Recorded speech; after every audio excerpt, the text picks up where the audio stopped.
Ay, magandang gabi muli sa inyo mga kaibigan at mga kapatid na patuloy na sumusubaybay sa ating munting programa.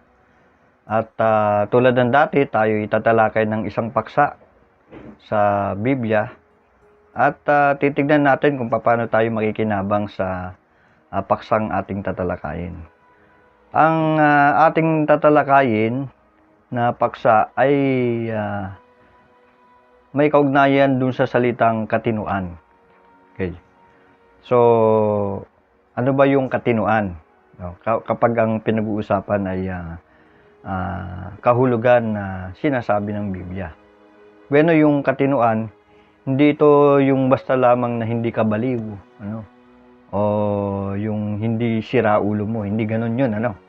Kundi merong pinapakitang napakagandang kahulugan ito kapag ang pinag-uusapan ng Biblia at para tayo ay sang-ayunan ng Diyos na Jehovah. Bueno, ano ba itong katinuan? Doon sa ating insight of the scriptures, yung parang ano to mga kaibigan, encyclopedia ng Biblia, no? Ang katinuan ay binibigyan kahulugan ito ng sabi dito, ito'y halaw sa salitang Grego na pandiwa na nepo. Ayun. Pandiwa na nepo sa salitang Grego. At ito naman ay sa pang-uri na salita sa Greek na nepalios. Yun ang salita na katinuan sa salitang Grego, na pangunahin ng tumutukoy sa kalagayang hindi pagiging lasing. Ayun, ano. Hindi lango. Ayun ang ibig sabihin, hindi pagiging lasing. Sa ibang salita, ito ay may idea ng pagiging matino ang pag-iisip, no? Katamtaman ng pag-uugali, mapagpuyat, mapagbantay, o ng pagpapanatili ng katinuan o kahihinahunan. Yan ang ibig sabihin nun, no? Sa ating pagtalakay mga kapatid ay iigsian lang natin, ano, at ikakapit natin to for general, no? Kasi may malalim na pagkakapit ito do sa mga tunay na Kristiyano, pero for general, ano, at para makinabang yung kayong aming mga kaibigan na simula pa lamang na nag-aaral ng Biblia. Ang isa pang Gregong salita na ginamit para doon sa salitang katinuan, ang Gregong eknepo, na ang ibig sabihin ay mahimasmasan. Ayun, ano. Ito ang salitang ginamit sa ulat ng Henesis Kabanata 9, talatang 24, ng kung matatandaan nyo, si Noe ay nalasing. At pagkatapos no, nanumbalik siya, nahimasmasan siya sa pagkalango sa alak, di ba? Nanumbalik siya doon sa katinuan nung nawala yung impluwensya ng alak, ano. Ito yung mababasa natin, ulitin ko, Genesis 9:24. Sabihin pa, ang pagkakaroon ng matinong pag-iisip ay hindi lamang kung hindi ka naimpluwensyahan ng inuhuming di alcohol o high ka doon sa pinagbabawal na gamot, hindi lang yun, ano. Alam nyo ba na ang maraming mga tao ngayon, no, kadalasan ay nawawala yung katinuan. Bakit natin nasabi? Sapagkat ang nais nilang gawin ay mapaluguran lamang yung kanilang sarili at makuha yung sariling mga pagnanasa sa buhay. At magawa lamang yung kanilang naisin, mga hulugan man ito ng kusang pagsuway sa mga utos ng Diyos. Paglabag doon sa mga simulain ng Biblia, ano. Kaya nawawalan sila ng katinuan. Kaya sa madaling salita, masasabi natin na kapag alam na niya yung masasamang bagay, halimbawa yung isang tao, alam niya na masamang gawin yon o masamang bigkasin yon, ano, ginagawa pa niya yung bagay na yon, ito ay nangangahulugan na wala siya sa katinuan, ano. Hindi masasabi na matino yung taong yon kapag ginagawa niya yung isang bagay na mali, sa paningin ng tao, lalong higit sa paningin ng Diyos. Alam niyo, sa maraming salik ng ating buhay, tila mas maraming tao ngayon na hindi nagpapakita ng katinuan. Totoo yun. Alam niyo kung bakit? Halimbawa, bibigay ako ng isang halimbawa dito. Halimbawa na lang dun sa pag-uugnayan ng mag-asawa, doon sa pagitan ng mag-asawa. Alam niyo, maraming mag-asawa ngayon o individual ang hindi kumikilala sa pagbubuklod na ito ng Diyos. Yung kasagraduhan ng pag-aasawa. Binabaliwala ito ng mag-asawa kuminsan. Bakit natin nasabi yun? Maraming mag-asawa ngayon ang hirap at sila ay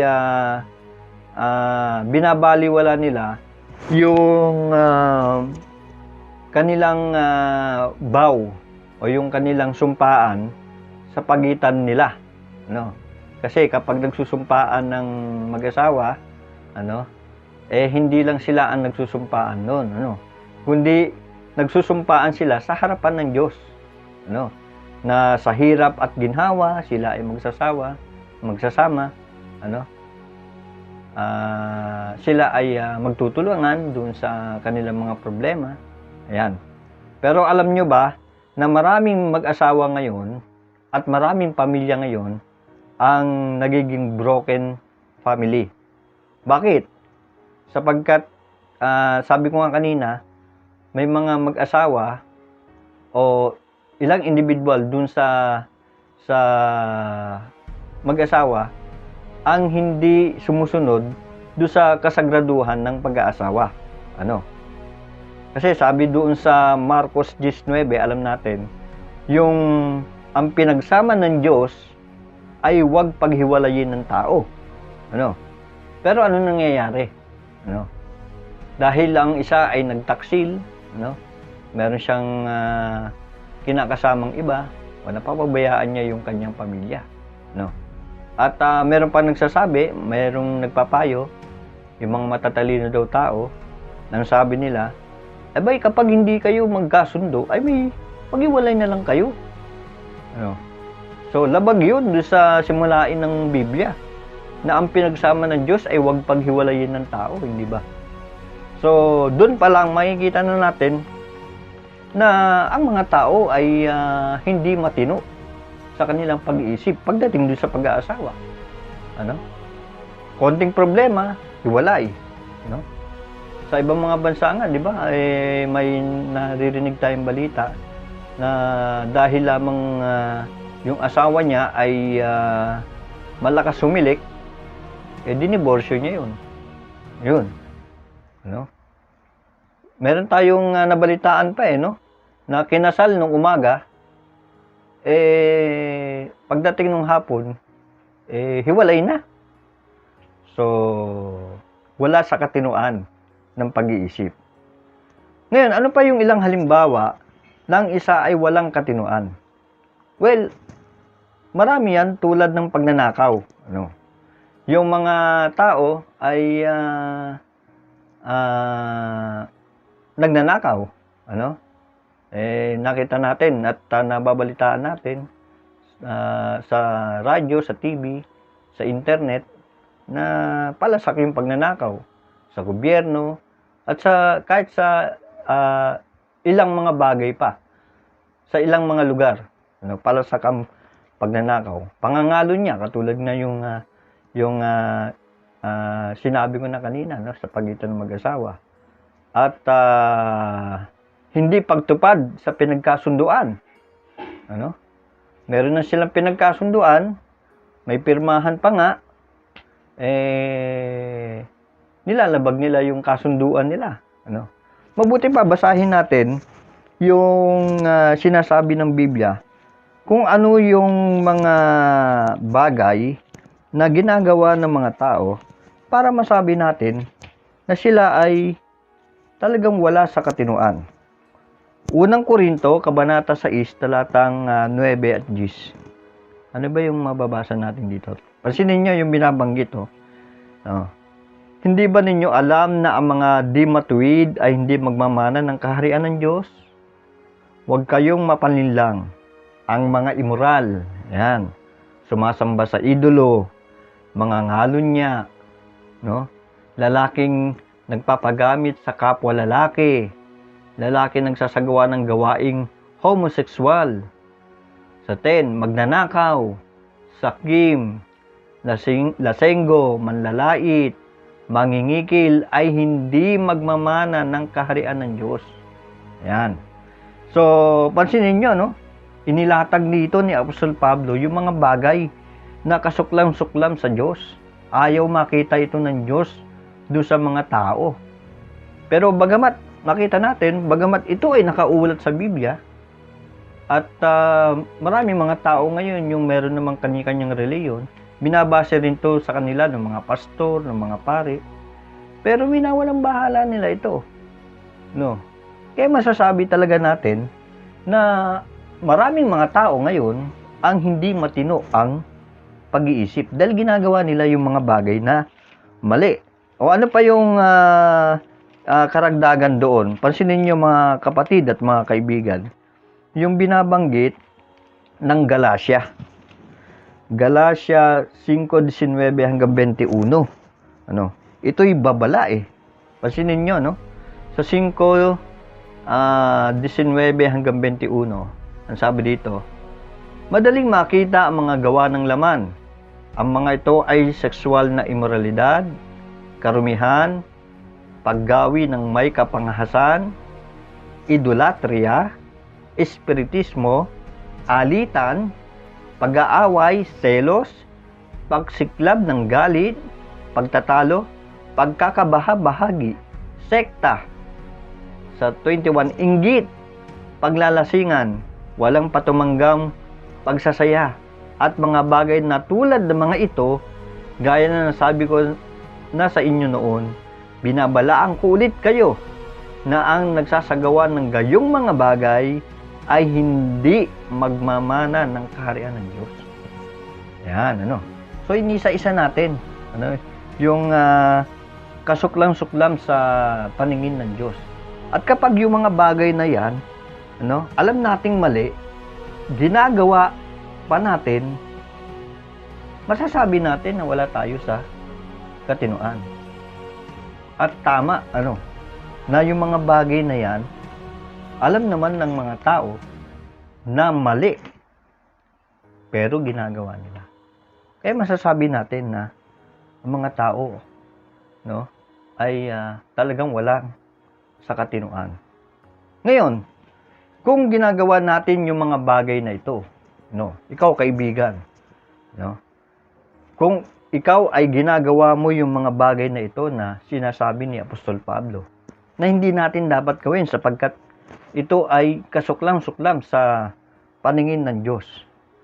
Ano yung maaari nating gawin? Ikaw, anong maaari mong gawin para sa ganun ay maging mabuti ka sa paningin ng Diyos? No. Anong gagawin mo? O basahin natin mga kaibigan, ano, na patuloy na sumusubaybay sa ating munting vlog. Ano ba yung magagawa natin para maging mabuti tayo sa paningin ng Diyos? Unang Korinto, Kabanata 15, talatang 33 at 34. Pansinin nyo yung binabanggit dito. Napakaganda yung binabanggit dito ni Apostol Pablo. Doon sa 33, sisimulan natin, ang sabi ay ganito. Sabi, huwag kayong magpalinlang. Ang masasamang kasama ay sumisira ng magagandang ugali.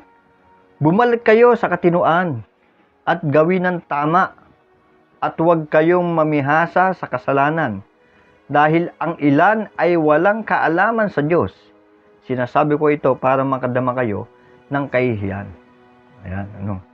So, napakatindi yung binanggit ni Apostol Pablo, no?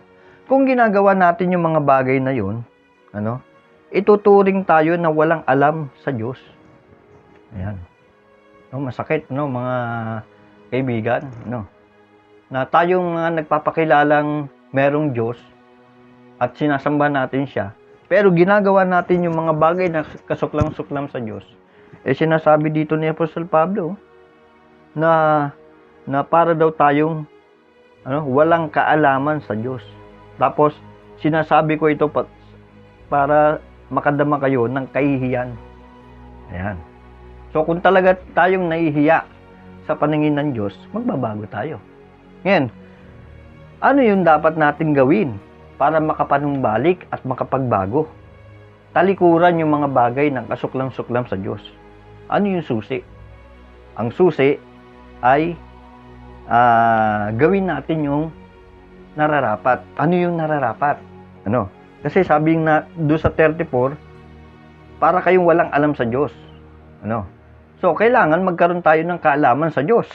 Ano ba yung dapat nating malaman tungkol sa Diyos? O, basahin natin yung binabanggit ng Bible para malaman natin kung ano yung dapat nating gawin. Juan 17:3. Sa mga nakaraang vlog ko ay madalas kong basahin itong Bible text na to, pero basahin natin. Ang sabi dito sa 17:3 ng Juan, para magkaroon sila ng buhay na walang hanggan, kailangan nilang makilala ka, ang tanging tunay na Diyos, at ang isinugo mo si Jesucristo. Ayan. So, ang unang hakbang na dapat nating gawin ay makilala ang tunay na Diyos. Ayan. Kaya kaibigan, kilala mo na ba ang Diyos? Baka si Jesus kilala mo na, yung isinugo ng Diyos. Pero yung Diyos na nagsugo kay Jesus, baka hindi mo pa kilala. So, kilala mo na ba yung pangalan niya? At hindi lang basta ganon yung pagkakilala dun sa pangalan. Kailangan talaga makilala natin ng lubusan. Hindi lang sa pangalan, kundi kung anong klase siyang Diyos, kung ano yung layunin niya sa darating na hinaharap. Yun ang ibig sabihin ng pagkakilala sa Diyos. At ganun din sa ating Panginoong Hesus. Ayan. Pagkatapos, binabanggit, kapag nag-aral na tayo ng Bible, ano yung kasunod? Hebreo 6:10. Basahin natin yung susunod na dapat natin gawin para maging mabuti tayo sa paningin ng Diyos. Maganda yung binabanggit ng Hebreo 6:10. Ang sabi dito sa Hebreo 6:10, matuwid ang Diyos, kaya hindi niya lilimutin ang mga ginawa ninyo at ang pag-ibig na pinakita niyo para sa pangalan niya, sa pamamagitan ng paglilingkod at patuloy na paglilingkod sa mga banal. Pansinin ninyo, yung sabi dito, yung paglilingkod, kasama yung paglilingkod. Kailangan tayo ay maglingkod. Kaya nakita natin, mga kaibigan, kailangan na kumuha muna tayo ng tumpak na kaalaman, makilala ang tunay na Diyos, ganun din yung kanyang isinugo, si Jesucristo. Tapos, maglingkuran tayo sa Kanya. Ngayon, ang tanong, ano ba yung tamang paglilingkuran sa Diyos? So, siguro sa susunod na mga vlog ko, yan yung isa sa tatalakayin ko. Bagamat maraming mga bagay, maraming mga tao na nagsasagawa ng paglilingkuran sa Diyos, ano ba talaga yung inutos ng ating Panginoong Hesus para paglingkuran siya? Yan ang aking tatalakayin sa susunod na pagkakataon. So, yun lang mga kaibigan at mga kapatid. Maraming salamat sa inyong patuloy na pagsubaybay sa aking munting vlog. Bye-bye!